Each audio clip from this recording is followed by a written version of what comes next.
Halo teman-teman, perkenalkan nama saya Kuni Bunda Milani Zainan dari kelas 2021A, program studi pendidikan guru sekolah dasar.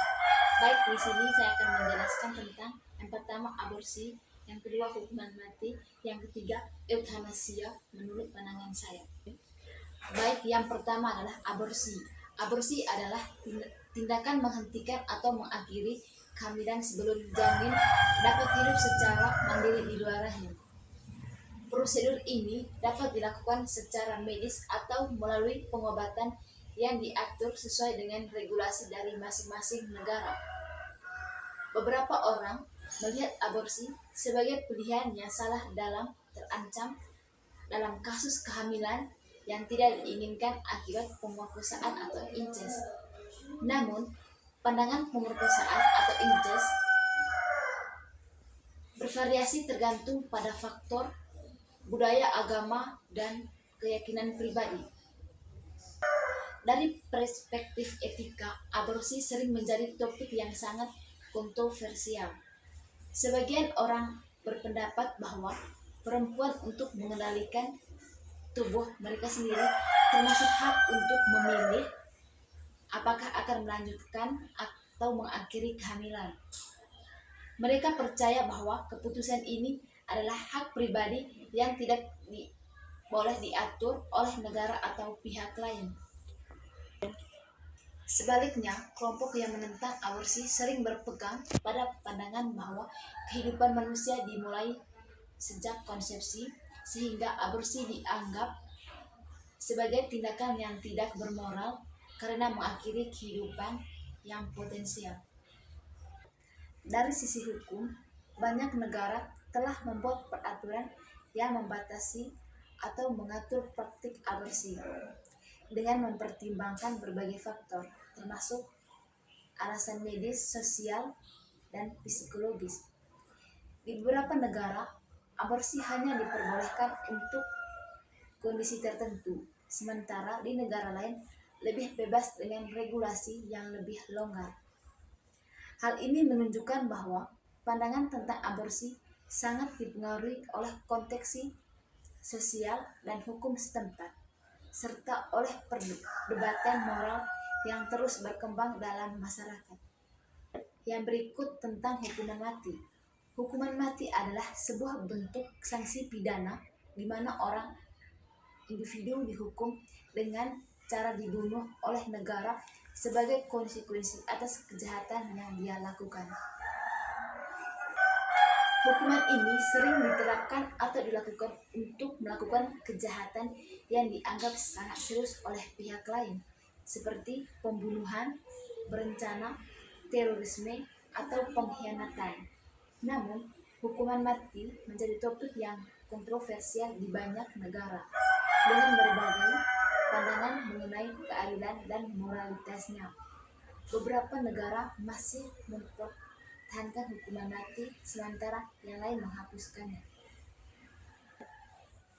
Di sisi lain, banyak yang menentang hukuman mati dengan alasan bahwa orang lain, bahkan jika mereka telah melakukan kesalahan besar. Mereka juga mencatat bahwa sistem peradilan bisa keliru dan potensi bahwa individu yang dihukum mati bisa saja tidak bersalah. Dari perspektif hak asasi manusia, hukuman mati dianggap bertentangan dengan prinsip-prinsip kemanusiaan karena dianggap sebagai pelanggaran terhadap hak untuk hidup. Banyak organisasi internasional seperti PBB menyerukan agar hukuman mati dihapuskan di seluruh dunia karena dianggap tidak efektif dalam mengurangi tingkat kejahatan yang sering kali digunakan secara diskriminatif. Beberapa negara yang masih mempertahankan hukuman mati telah membatasi penerapannya hanya pada kasus-kasus tertentu, sementara di negara-negara lain telah memilih untuk menggantinya dengan hukuman penjara seumur hidup sebagai alternatif yang lebih manusiawi. Yang ketiga adalah euthanasia. Euthanasia dalam pandangan saya adalah tindakan yang melibatkan pengakhiran hidup seseorang dengan tujuan mengurangi penderitaan yang tidak disembuhkan atau sangat menyakitkan. Proses ini dapat dilakukan dengan cara aktif seperti memberikan obat-obatan yang mempercepat kematian atau dengan cara pasif seperti menghentikan perawatan medis yang mendukung kehidupan. Euthanasia seringkali menjadi topik kontroversial karena keterlibatan pertanyaan etis yang mendalam mengenai hak untuk mati dan siapa yang hak untuk hidup memutuskan untuk mengakhiri hidup seorang atau kematian. Ya. Di satu sisi, beberapa orang berpendapat bahwa euthanasia adalah bentuk belas kasihan yang salah bagi mereka yang menderita penyakit terminal atau kondisi yang sangat menyakitkan.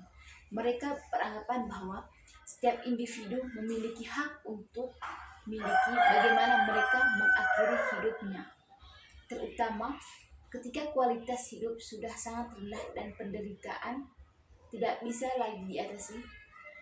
Menurut pandangan ini, euthanasia memberikan kontrol pada konsisten dan pasien atau proses akhir hidup mereka yang bisa mengurangi rasa sakit yang tidak tertahankan.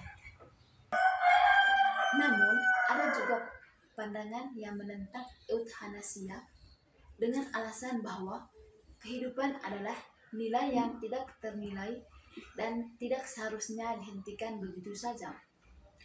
Pihak yang menentang menganggap bahwa ada potensi penyalahgunaan dalam praktek euthanasia di mana individu atau bahkan keluarga bisa merasa tertekan untuk memilih euthanasia sebagai jalan keluar, meski pasien tersebut sebenarnya bisa bertahan hidup lebih lama dengan perawatan yang tepat. Argumennya adalah bahwa keputusan untuk mengakhiri kehidupan harus berada di luar kapasitas manusia karena ini bisa membuka jalan bagi keputusan yang melanggar hak-hak fundamental setiap individu.